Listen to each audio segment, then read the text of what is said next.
Matrices and arrays. By now, you have a solid handle on using vectors in R.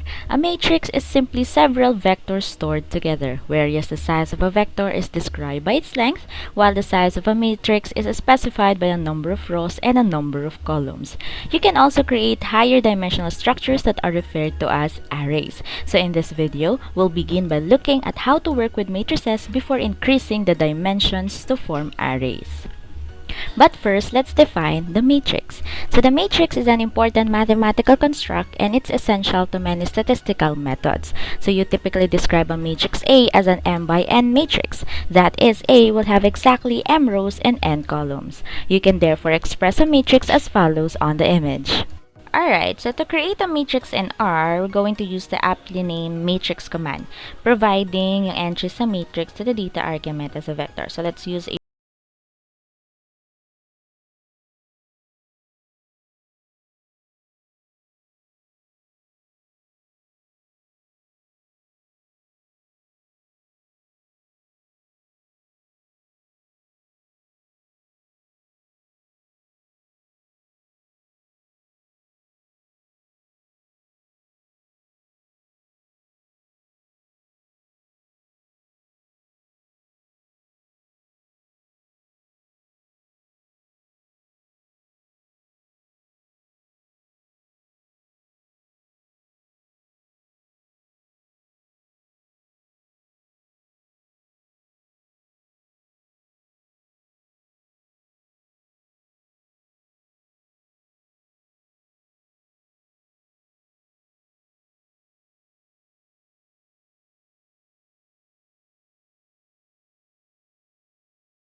one, 2, 3, 4, 5, and 6. Then, iset rin natin yung number ng rows, which is 2, at yung number ng columns, which is 3. And let's declare the by row equals to false.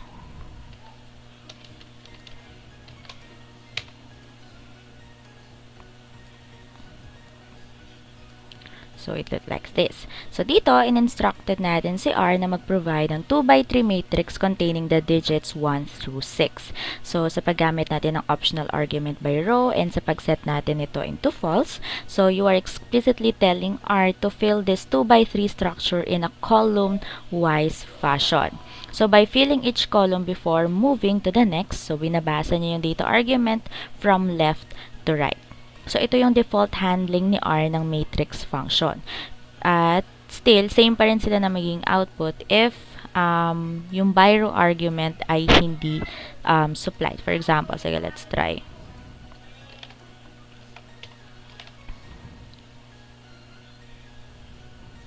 Copy-paste lang natin. Then, yeah, see? It's just the same. So, now, i-repeat natin yung same line of code pero isa-set naman natin yung row by true. So again, let's just copy-paste this one. And then, let's set the by row by true.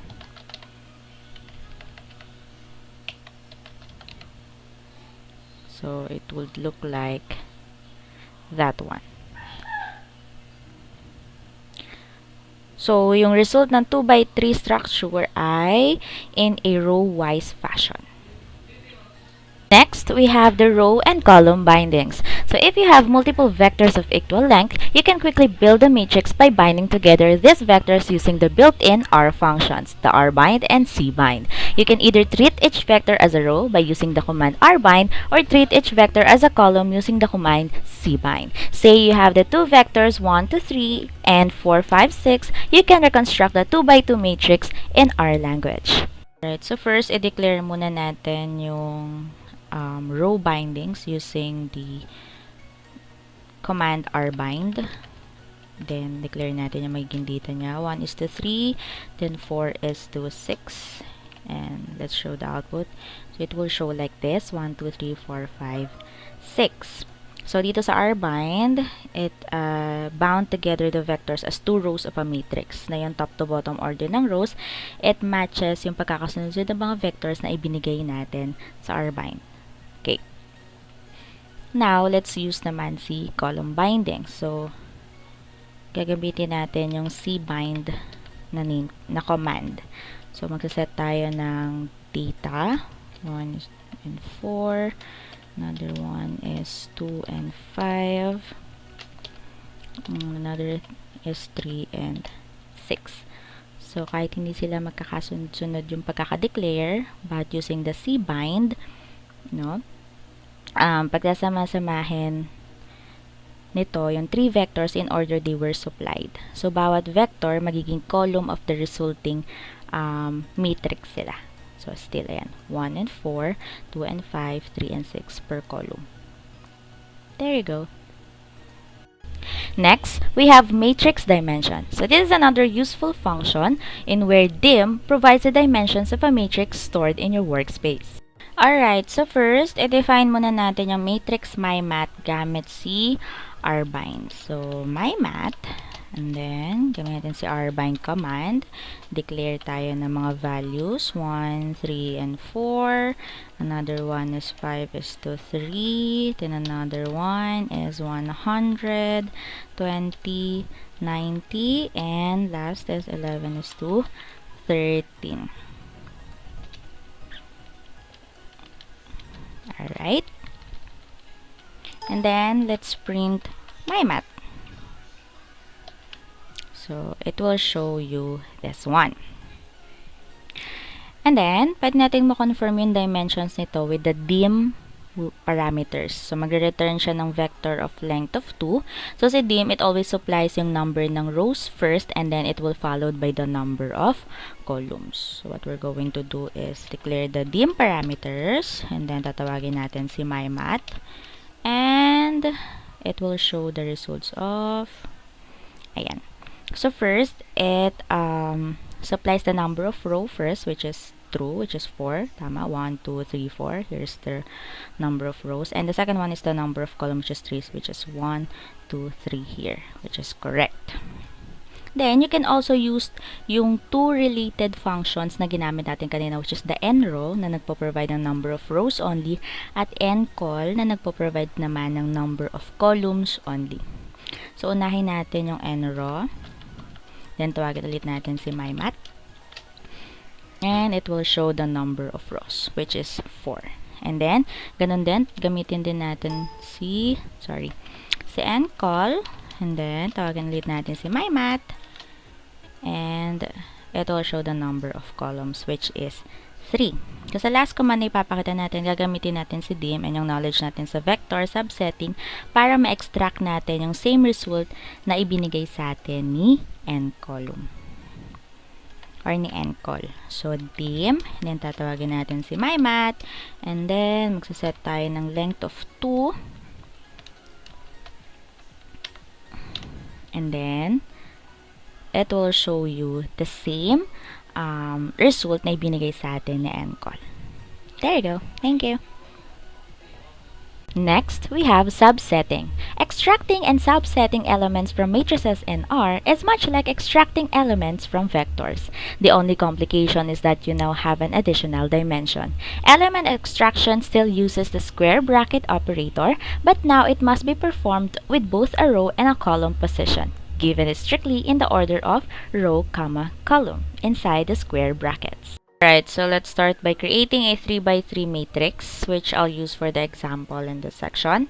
So let's have a variable A, and then let's call the matrix command, and then mag-declare din tayo ng kanyang value. So we have 0.3, we have 4.5, we have 55.3, we have 91, we have 0.1, we have 105.5, we have negative 4.2, we have 8.2, and we have 27.9. And then let's declare also the number of n rows, which is equals to 3, and the number of columns, which is equals to 3 also. And then let's print it, and it will show us this one. Now, if we're going to tell R to look dun sa third row ng A at ibigay sa atin yung element from the second column, so we need to follow the order of it by the row and column. So, i-declare natin siya or execute natin siya by this one. So, si A, and then third row, so that's 3, and element from the second column, so 2, and it will show us the there. So as expected, we are given the element at position 3 by 2, which is the 105.5.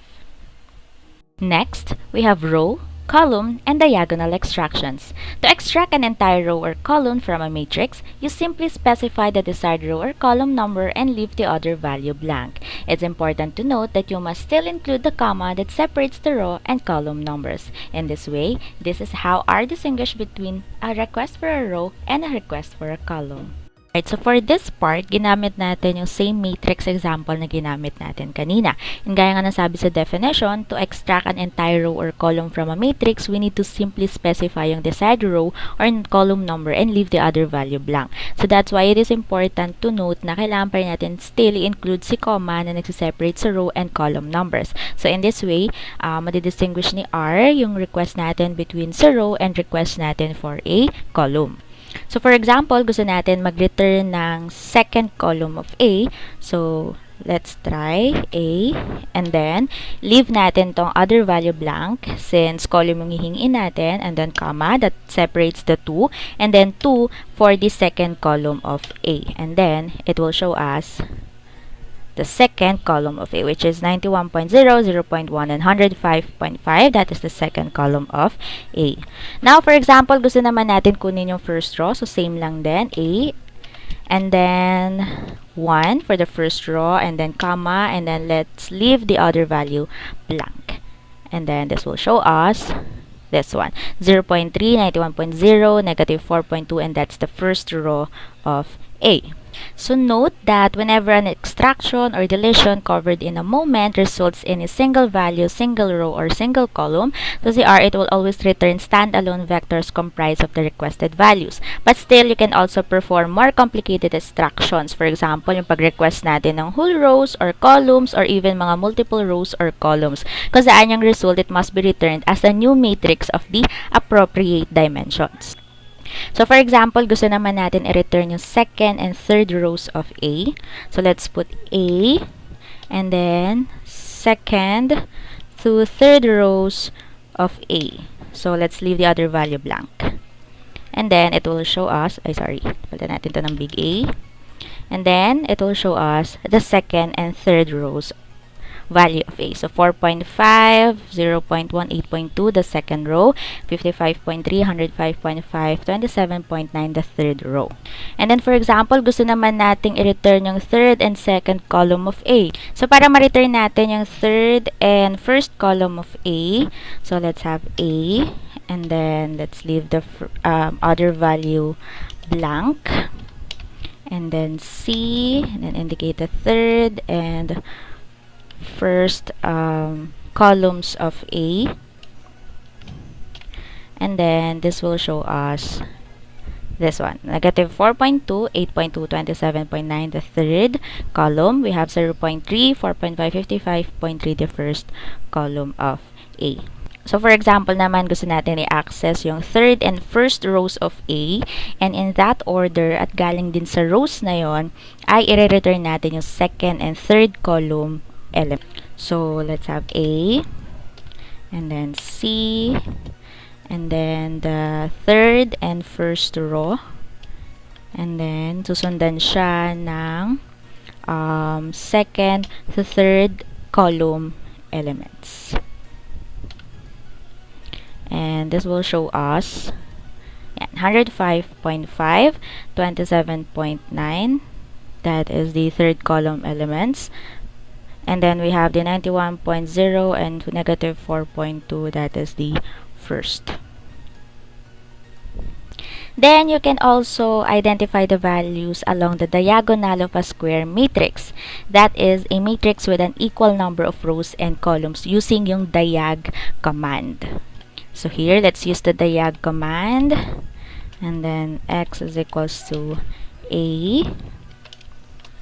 So this will show us this one, 0.3, 0.1, and 27.9. So that's diagonal, 0.3, 0.1, and 27.9. So that returns a vector with the elements along the diagonal of A starting at A1, 1.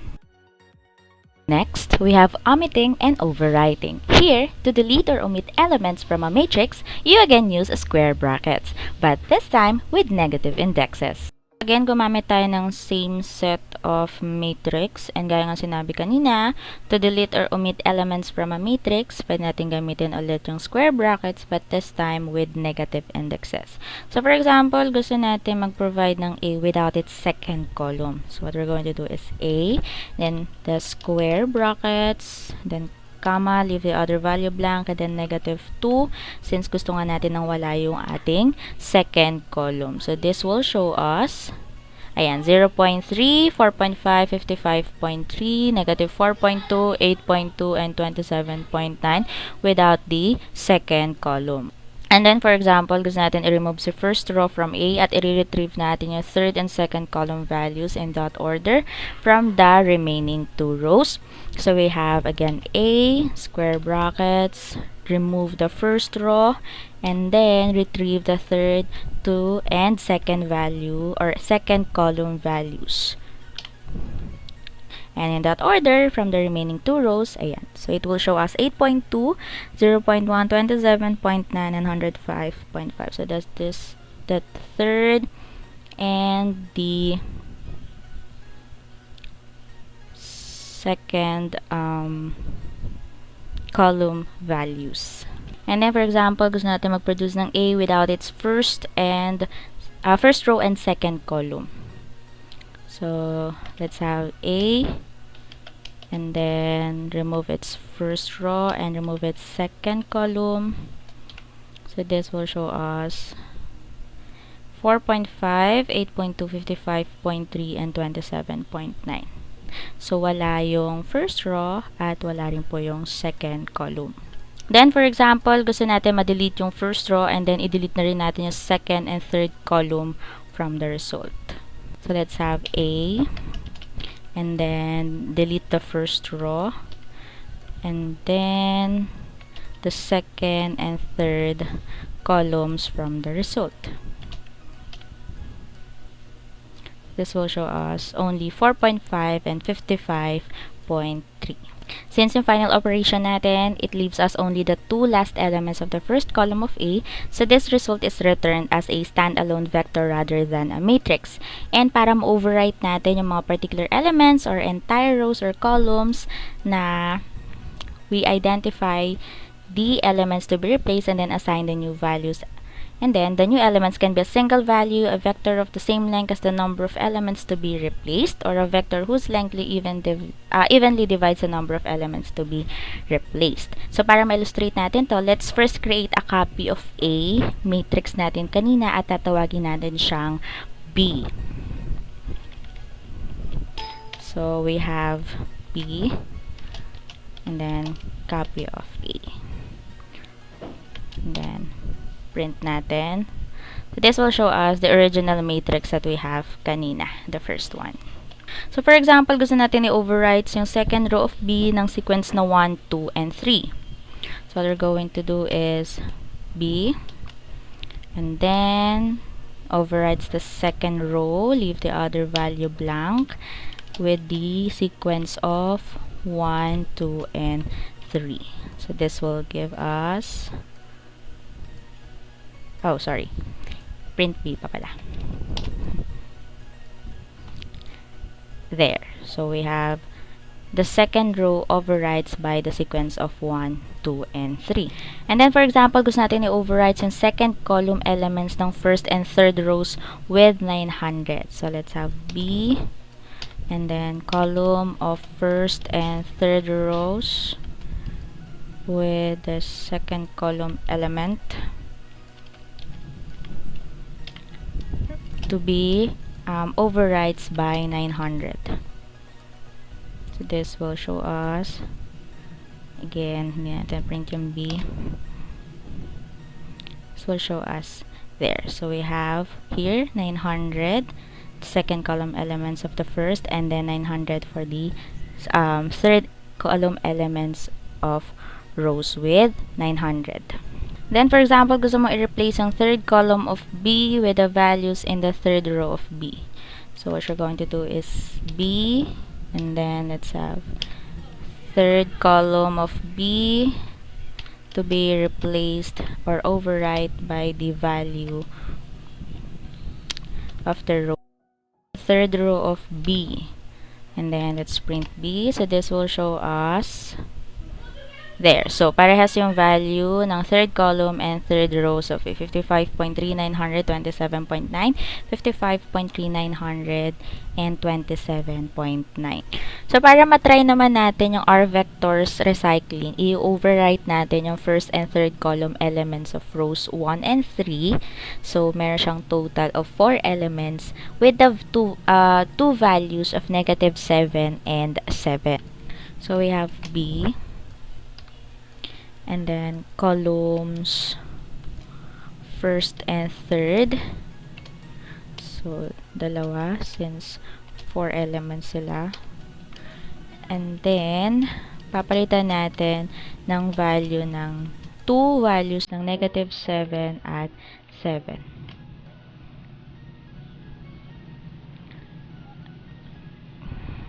B. So, we have here. So, napalitan yung first and third column elements of rows 1 and 3 ng elements or values ng -7 and 7. So, -7, -7, and then 7 and 7. So, the vector length 2 has replaced the 4 elements in a column-wise fashion. So, yung replacement vector na -7, 7, in overwrites nito yung elements at positions 1, 1, 3, 1 in that order, and is then repeated, i-overwrite yung 1, 3, and 3, 3 in that order. So, para ma-highlight naman natin yung rule of index order on matrix element replacement, so let's try an example. So, B, and then first and third row, then 2:1 elements column, i-replace natin with the value of 65, -65, 88, and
Now, we are on the matrix operations and algebra. So you can think of matrices in R from two perspectives. First, you can use these structures purely as a computational tool in programming to store and operate on results, as you've seen so far. Alternatively, you can use matrices for their mathematical properties in relevant calculations, such as the use of matrix multiplication for expressing regression model equations.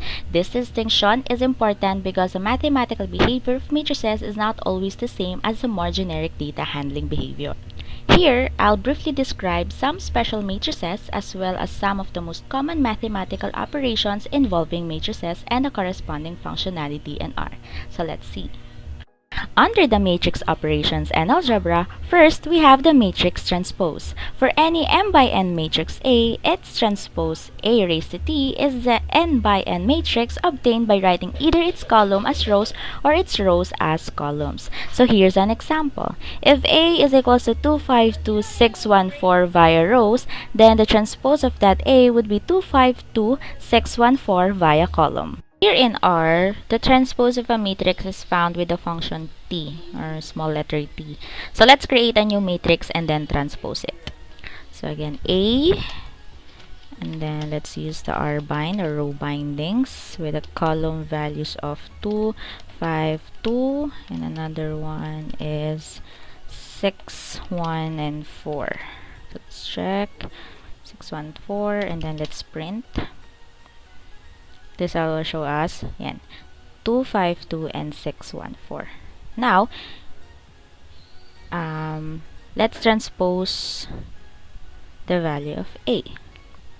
So, this will show us, let's use the function t, yung sinabi ko kanina, and let's then transpose the letter A. This will show us this one. So, it will have 2 columns and 3 rows. So we have 2, 5, 2, and then 6, 1, 4. So yun yung difference of the two. Now, if you transpose the transpose of A, you will recover the original matrix. So let's try. Transpose the transpose of A.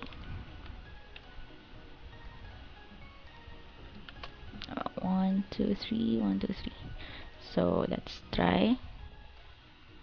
So, ayan. Bumalik lang siya sa original matrix niya. Next, we have the identity matrix. The identity matrix, written as LM, is a particular kind of matrix used in mathematics. It's a square m by m matrix with ones on the diagonal and zeros elsewhere.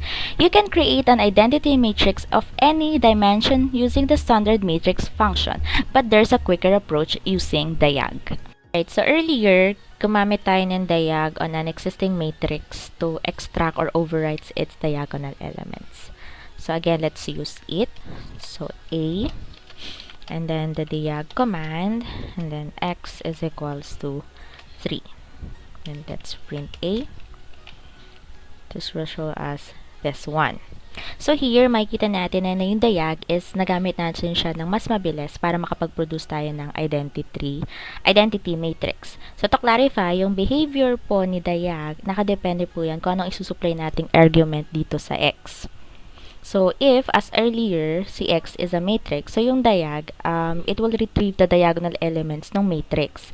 Ngayon, kung si x is a single positive integer, kagaya nito, then si diag magpo-produce lang siya ng identity matrix of the corresponding dimension. Next, we have the scalar multiple of a matrix. A scalar value is just a single univariate value. Multiplication of any matrix A by a scalar value A results in a matrix in which every individual element is multiplied by A. So here's an example. So the A would be 2 multiplied by the 2, 5, 2, 6, 1, 4. That's why it came out with the answer of 4, 10, 4, and 12, 2, and 8. So here, gumamit ulit tayo ng same set of matrix example. So si R, it will perform this multiplication in an element-wise manner as you might expect. So sa scalar multiplication of a matrix is carried out using the standard arithmetic operator na asterisk. So since declare na natin yung matrix, so let's use another variable A which will hold the value of 2. Yun yung i-multiply natin sa values ng matrices na A. So, let's check. There. So, 2 times 2 is 4, 2 times 5 is 10, 2 times 2 is 4, 2 times 6 is 12, 2 times 1 is 2, and 2 times 4 is 8. That's why nakuha natin tong set of matrices na to. Next, we have matrix addition and subtraction. Addition or subtraction of two matrices of equal size is also performed in an element-wise fashion. Corresponding elements are added or subtracted from one another depending on the operation. So here's an example. 2, 5, 2, 6, 1, 4 will be deducted to negative 2, 3, 6, 8.1, 8.2, negative 9.8. So it comes with the answer of 2, 4 rather, 2, negative 4, negative 2.1, negative 7.2, and 13.8. So let's try it on the R language. Alright, so here you can add or subtract any two equally sized matrices with the standard plus and minus symbols. So first, let's have the first matrix. So A. Then let's have column bindings with the value of, again, 2, 5, 2, and then the second one would be 6, 1, and 4. There you go.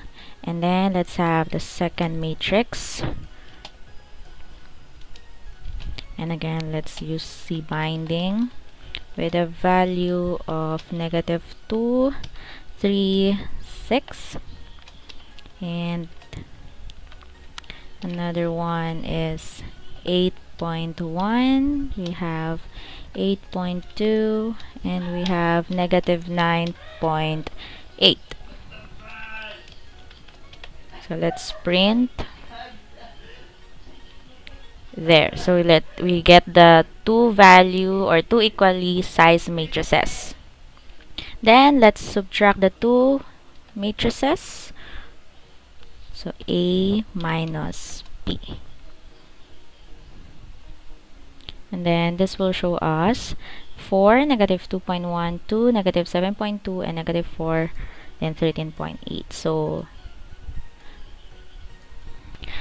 2 minus negative 2 with the rules of mathematics, which negative times negative would be positive. That's why it would become 2 plus 2 is equals to 4. And then 5 minus 3, of course, is 2. 2 minus 6 is negative 4 dahil mas maliit yung naunang value dineduct sa second value. That's why it results to negative. Then 6 minus 8.1 would be negative 2.1. Same then, since maliit yung unang value. Same with the second one. 1 minus 8.2 would be negative 7.2. And then 4 minus negative 9.8. Since pare silang may negative, that would result for positive. So 4 plus 9.8 will become 13.8. Next, we have matrix multiplication. In order to multiply two matrices A and B of size m by n and p by q, it must be true that n is equals to p. The resulting matrix AB will have the size of m by q. The elements of the product are computed in a row by column fashion, where the value of position A, B, I, and J is computed by element-wise multiplication of entries in row I of A by the entries in column J of B, summing the result. Note that in general, multiplication of appropriately sized matrices, denoted, say, with C and D, is not commutative. That is, C and D is not equals to D and C. Like addition, subtraction, tsaka scalar multiplication, si matrix multiplication is not a simple element-wise calculation. So, yung standard operator na asterisk cannot be used. No? Instead, gamit tayo ng R's matrix product operator written with percent symbols. So, percent, and asterisk, and percent. So, ganyan. So, before natin gamitin itong operator na to, so let's first store the two example matrices and i-check natin to make sure na yung number of columns in the first matrix matches the number of rows in the second matrix using the dim parameters. Right, so A, using the row binding, with the value of C with a 2, 5, and 2. And then another one is, again, 6, 1, and 4. And then, kukunin natin yung number of columns nila at yung number of rows nila. So, gagamitin ng dim parameters, dim, then A. This will show us there. So, it has 2 rows and 3 columns. Now, testing naman natin yung pangalawa. So, we have B, C binding naman, or column binding. So, we have C with a value of 3, -1, and then 1. And then, another value of -3, 1, and 5.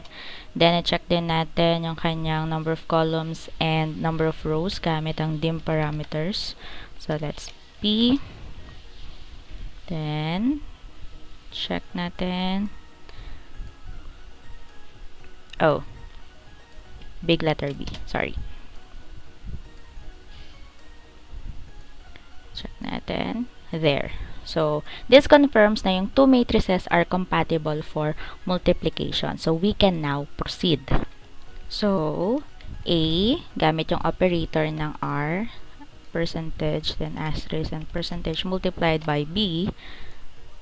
So, magiging sagot nila is 3, 9, 21, 3. So, bakit ang ganun yung sagot? So, kapag pinag-multiply natin yung value na 2, 5, 2, 6, 1, 4 sa 3, -1, 1, -3, 1, 5, ang magiging itsura nila is 2 times 3 plus 5 times -1 plus 2 times 1, and then 2 times a -3, and then plus 5 multiplied by 1 plus 2 times 5. And then dun sa second one, second column would be 6 times 3 plus 1 times -1 plus 4 times 1, and then 6 times -3 plus 1 times 1, then plus 4 times 5. So, kapag sinimplify natin to, ang magiging itsura is 6. So, positive times negative would be -5x plus 6 would be -5 plus 2. And then, sa kabila would be -6 since 2 times -3. And then, plus 5 plus 10. And then, sa baba, we have 18. Since 6 times 3 is 18, then plus 1 times -1 would be -1. And then, plus 4 times 1 would be 4. And then, sa kabila would be -18. Dahil 6 times -3 would be -18. 1 times 1 would be plus 1, and then 4 times 5 would be positive 20. So, to simplify pa to, so, follow the rules of PEMDAS. So, mauuna yung addition. So, 6 minus 5 plus 2 would be 6 minus 3. Then, 6 plus 5 plus 10 will be -6 plus 15. And then, 18 minus 1 plus 4 would be 18 plus 3, and then -18 plus 21, 1 plus 20 pala to. -18 plus 21 would be -18 plus 1 plus 21 would be -18 plus 21. So again, to simplify this, 6 minus 3 would be 3. -6 plus 5 would be 9. And then, 18 plus 3 would be 21. And then, -18 to actually. -18 plus 21. So, -18 plus 21 would be 3. That's why, nakuha natin tong 3, 9, 21, 3. Because, that's the computation kapag ka manual. Papakita rin natin na si matrix multiplication is non-commutative using the same two matrices. Isa-switch lang natin yung order ng multiplication at bibigyan niya tayo ng entirely different result. So, tanggalin lang natin tong computation. Ayan. So, for example, ginawa natin is B asterisk, percentage asterisk, then percentage with A. So, the result would be different with the first one. There. So, negative 12, 12, negative 6, 4, negative 4, 2, and 32, 10, and 2. So, hindi ko na ipapakita yung computation niya. So, ganun lang din siya. Pero yun nga, it is non-computative using the same two matrices. Ibig sabihin, AB is not equals to B and A. Next, we have the matrix inversion. So, some square matrices can be inverted, and the inverse of a matrix A is denoted to A raised to negative 1. An invertible matrix satisfies the following equation. A raised to negative 1 is equals to LM. Matrices are not invertible are referred to as singular. Inverting a matrix is often necessary when solving equations with matrices and has important practical ramifications. So there are several different approaches to matrix inversion, and these calculations can become extremely computationally expensive as you increase the size of a matrix. So for now, we're just going to show you the R function solve as one option for inverting a matrix. So let's do the matrix. So A, then the matrix command, and the data,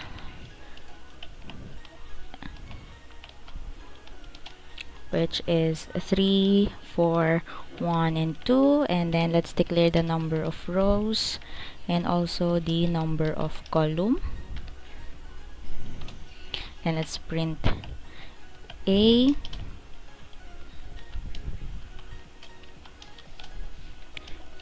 This will show us this one. Now, gagamitin natin yung function na solve to invert this matrix. So, let's have solve. And then, yung matrix na A na i-invert natin. And this will show us this one. So, ipapakita natin kung bakit naging ganun yung sagot niya. We'll just do it manually. So, here, how it was. So, tinype ko na siya agad. So, dito meron tayong matrix, yung 3, 4, 1, and 2. So, the formula would be A is equals to 1 over AD minus BC, and then the inverted matrix, which is D, negative B, negative C, and A. So, isa-substitute lang natin yung mga values na yon. Consider na si 3 is A, 1 is B, 4 is C, and 2 is D. So, dito, sinubstitute na natin yung value niya, which is 3 multiplied by 2 minus 1 multiplied by 4. And then, si D is 2, negative B is negative 1, negative C is negative 4, and A is 3. So, susundin natin yung negative sign dito. That's why we put negative sign on those positive numbers. Then next, let's solve for it. So, 3 times 2 would be 6, minus 1 times 4 would be 4. And then, same pa rin yung value ng inverted matrix. And then, 6 minus 4 would be 2. So, we're going to look for the 1/2 of this inverted matrix. So, the 1/2 of 2 is 1, the 1/2 of negative 4 is negative 2, the 1/2 of negative 1 is negative 0.5, and the 1/2 of 3 is 1.5. That's why we came out with that answer. So, that's how you solve inverted matrix manually. Now, paano naman natin ma-check paano natin ma-verify if the product of these two matrices gamit yung matrix application rules will result in the 2x2 identity matrix. So, gagamitin natin yung formula kanina for multiplication. So, si A, we will be going to multiply. So, percentage, asterisk, and percentage with the inverted matrix ng A mismo. So, this will show us that one.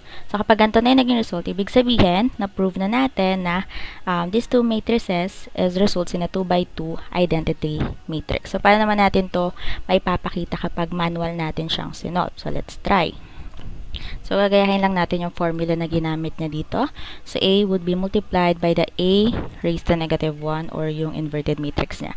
So, substitute lang natin yung value, which is 1, negative 0.5, negative 2, 1.5, and then yung una nating matrix na 3, 4, 1, and 2. And then, substitute lang natin siya.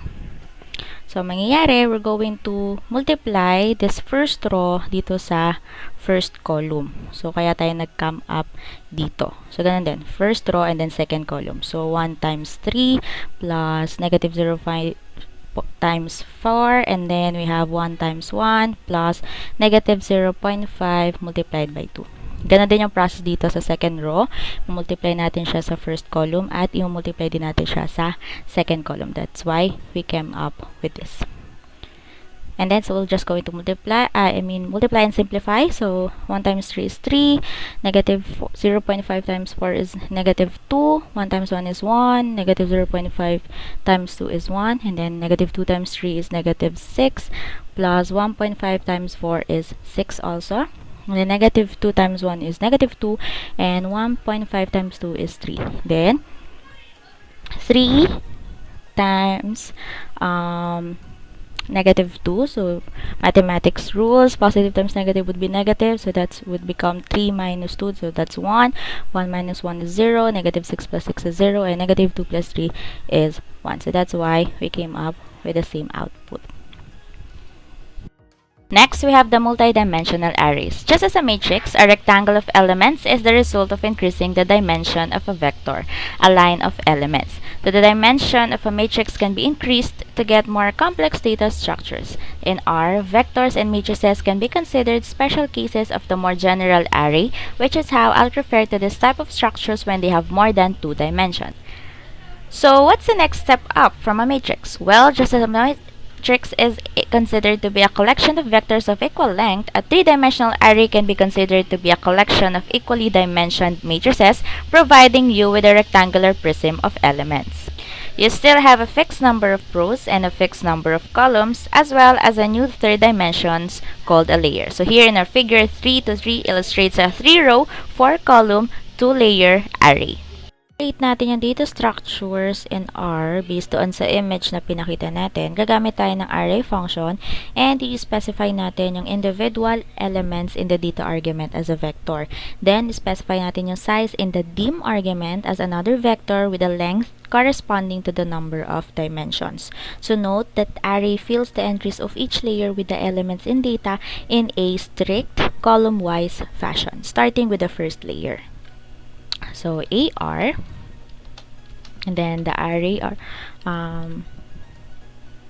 function, and then of course the data would be 1 is to 24, and then yung dim argument, and then we have 3 rows, 4 columns, and then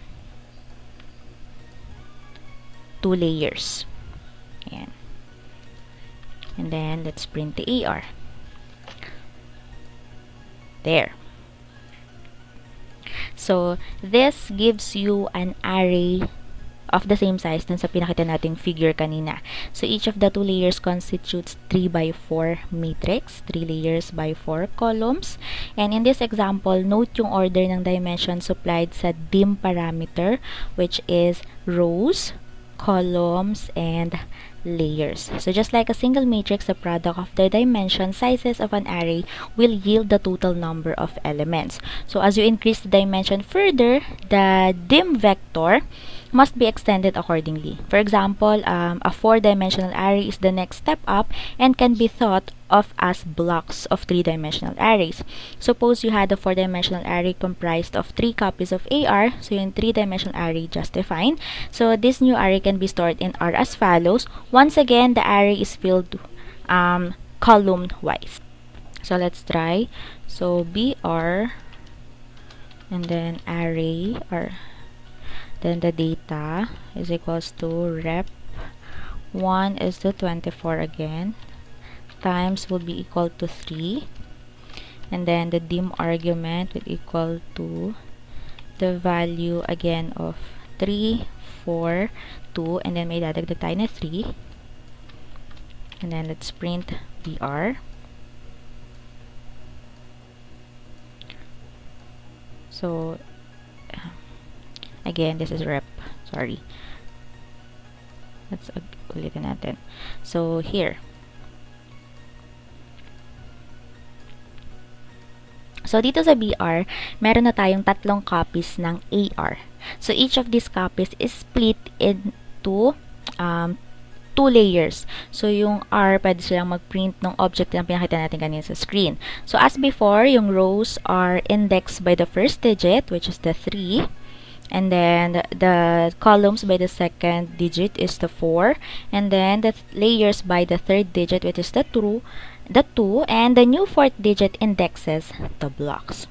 So, we still have 3 rows rather, 4 columns, 2 layers, and then we have 3 blocks. So, 1, 1, 2, 1, 1, 2, 2, 2, and then 1, 3, and then 2, 3. Next and last, subsets, extractions, and replacements. So even though high-dimensional objects can be difficult to conceptualize, R indexes them consistently. This makes extracting elements from these structures straightforward now that you know how to subset matrices. You just have to keep using commas in the square brackets as separators of the dimensions being accessed. So this will be highlighted in the examples that will follow. Alright, so suppose you want the second row of the second layer of the previously created array AR. So, i-enter lang natin yung exact dimensional locations ng AR in the square brackets. So, AR, square brackets, and then let's have second row, leave the other value blank, and then second layer. So, this will return us 14, 70, 20, 23 since in the second layer or in the second row of the second layer, it has the same value, 14, 70, 20, 23. So, the desired elements have been extracted as a vector of length 4. Now, if you want specific elements from this vector, sabihin natin third tsaka yung first in that order. So, dito natin sila tatawagin. So, AR, and then again, the second row, and then specific value lang nila is the third and first, and then again in that second layer.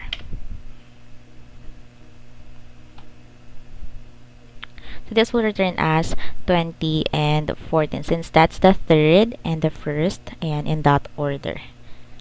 So again, this literal method of subsetting makes dealing with even higher dimensional objects in R manageable. So, an extraction that results in multiple vectors will be presented as columns in the returned matrix. So, for example, para ma-extract naman natin yung first row of both layers ng AR, i-enter natin. So, again, AR, and then first row, and then we're going to leave the other value blank.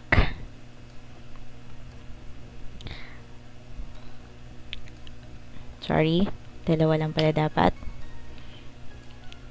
Ayan. So, it returned as the returned object has the first rows of each of the two matrix layers. So, we have 1, 4, 7, 10, and then we have 13, 16, 19, 22. However, it has returned each of these vectors as a column of the single return matrix. So, as this example shows, kapag multiple vectors ang ina-extract natin from the array, they will be returned as columns by default. So, ibig sabihin, kahit na mag-extract tayo ng rows, it will not necessarily be returned as rows. Now, turning dun sa BR object, ayan, gagawin natin is single element of the second row. So it's a BR. So single element of the second row and first column of the matrix in the first layer of the three-dimensional array located in the third block. So this will return us the value of 2. So this is the third block. And then element of the second row, this is the second row, and then first column of the matrix, this is the first column of the matrix, and the first layer of the three-dimensional array located in the third block because 1, 3, so it returns the value of 2. Again, you just need to look at the position of the index in the square brackets para malaman natin kung ano ba yung mga values na gusto nating i-return ni R from the array. So for example, again, BR, and first row, leave the other value blank of every first block. So this will return us here. So this returns all the values in the first row of the first block. So since nga we left the column and layer indexes blanks in this subset. So the command has returned values for all the 4 columns and both layers in that block of BR. So lahat naman sila pare-parehas 1, 4, 7, 10, 13, 16, 19, 22 yung kanilang first row. Every blocks. Ayan. So next, for example, you want to returns the line of the values in the second layer of the array BR. So BR and leave the other value blank, second layer. So this will give us this one. So every second layer ng bawat array. So it will compose of 3 matrices. So this last example highlights a feature noted earlier kung saan yung multiple vectors from again where the multiple vectors from AR were returned as a matrix. So broadly speaking, if you have an extraction that results in multiple D or dimensional arrays, the result will be an array of the next highest dimension, the D plus 1. So in the last example, we extracted multiple or 2-dimensional matrices, and they were returned as a 3-dimensional array. So let's demonstrate it again to another example. So BR, and then 3 to 2, and then 4 columns, and then leave the other value blank. And then this extracts the elements at rows 3 and 2 in that order, column 4 for all the layers for all array blocks. And then let's have another example, BR, and then second row, leave the other value blank, first layer. So for this one, we've asked R to return the entire second rows of the first layer of all arrays stored in BR, which they all have 2, 5, 8, and 11. 2, 5, 8, and 11. Then dito same 2, 5, 8, and 11. So ayan.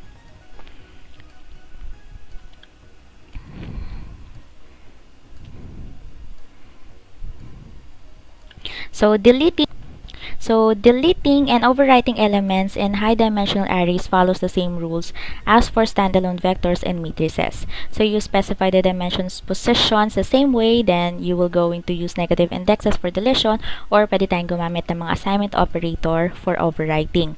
Pwede rin natin gamitin yung mga array function to create 1-dimensional arrays or vectors and 2-dimensional arrays or matrices. Should you want to, pwede natin iset yung mga dim arguments to be of length 1 or 2 respectively. Note, though, that vectors in particular may be treated differently by some functions if created with array instead of C. So for this reason, and to make large sections of code more readable, it's more conventional in our programming to use the specific vector and matrix creation functions C and matrix. And that's it for matrices and arrays. Thank you!